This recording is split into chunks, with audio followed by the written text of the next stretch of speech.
সকাল থেকে আমি প্রথম এখানেই এলাম। তার আগে পর্যন্ত বিভিন্ন জায়গায় আমাদের বুথে কর্মীর বসেছে, কিনা সেগুলো ফলো আপ করছিলাম। তো এখানে এমনি ব্যবস্থা তো ঠিকঠাক আছে দেখতে পাচ্ছি, কিন্তু ভোটারের সংখ্যা এখনও পর্যন্ত কম, সেইভাবে টার্ন আউট যেটা হওয়া উচিত সেভাবে এখন দেখতে পাচ্ছি না। বাকি এখানে মোটামুটি ঠিকঠাকই আছে সব কিছু। এখন মুরারই দিকে যাব, মুরারই থেকে শুরু করব, যেখানে যেখানে সমস্যা রয়েছে সেই বুথগুলোতে ভিজিট করব। এখনো পর্যন্ত কোনো খবর এসছে সমস্যার কথা? বড়রা, কাকরতলা, এখানে কয়েকটা বুথে আমাদের কর্মী যারা পোলিং এজেন্ট ছিল তাদেরকে মারধর করে বের করে দেওয়া হয়েছে। বেশ কিছু জায়গাতে ইভিএম মেশিন খারাপ।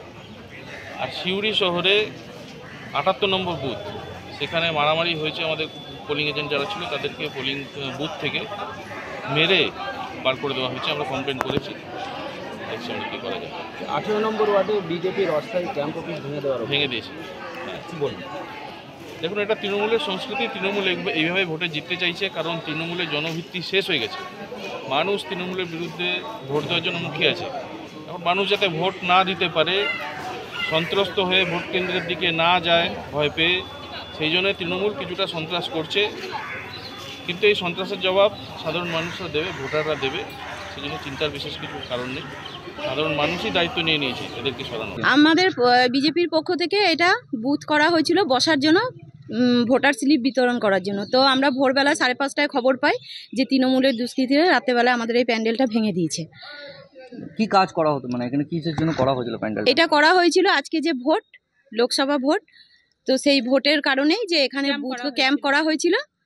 18 নম্বর ওয়ার্ডের পক্ষ থেকে, বিজেপির পক্ষ থেকে এটা ক্যাম্প করা হয়েছিল যে ভোটার স্লিপ দেওয়ার জন্য। তো ওরা রাত্রেবেলা ভেঙে দিয়েছে, আমরা ভোর 5:30টায় খবর পেয়েছি। এইখানে দেখুন, প্যান্ডেল যা ছিল সব ভেঙে দিয়েছে। দেবতনুদার যে ব্যানার ছিল সেটাকে ছিঁড়ে দিয়েছে। এইসব নোংরামো করেছে। করার পর তো এরা মনে করছে এইসব ভেঙে দিয়ে সমস্যা, মানে ওদের যদি এতই উন্নয়ন করেছে তাহলে এত ভয় কিসের, এইসব নোংরামোগুলো কেন করছে? হ্যাঁ, নিশ্চয়ই করবো, আমরা তো অভিযোগ করবোই। কি নাম আপনার? আমার নাম সুপ্রিয়া ফুলমালি। এখন তাহলে ক্যাম্প কিভাবে করবেন? এখন আমরা টেবিল পেতে করব। আমাদের এটা ভাঙাই থাকুক, কিন্তু আমরা এখানেই করব। না, আমাদেরকে আটকাতে পারবে না। আমাদেরকে আটকাতে পারবে না। কারণটা ওদের তো ভয় ঢুকে গেছে না। ও ভালো করেই জানে যে এই ওয়ার্ড থেকে ও লিড পাবে না, সেই ভয়ের কারণে ভয় ভীতি হয়ে এইসব নোংরামোগুলো করছে।